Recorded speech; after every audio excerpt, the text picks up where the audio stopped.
Mga kabalitaan rekno, isang nakakagimbal po na pangyayari ang naganap ngayong unang araw ng pasukan. Magnitude 7.8 na lindol, yumanig sa lungsod ng General Santos sa mismong unang araw pa man din ng pasukan.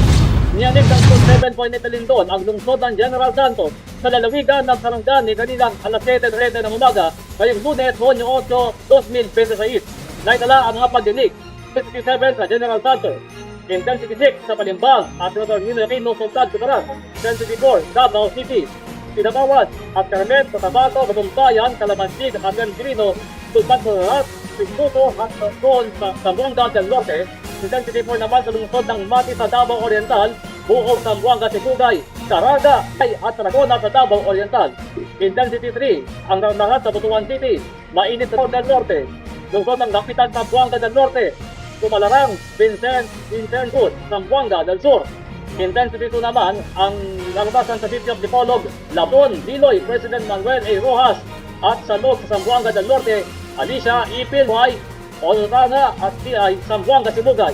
At sa Molave, Zamboanga del Sur, Aboyog at Dulag, Leyte at San Francisco sa Southern Leyte. May mga nakunan pag-instrumental ang mga pagyanig. Intensity 8 sa Malapatan, Sarangani, Intensity 7 sa lungsod ng Coronadal, Sarangani at Santa Maria, Davao Occidental.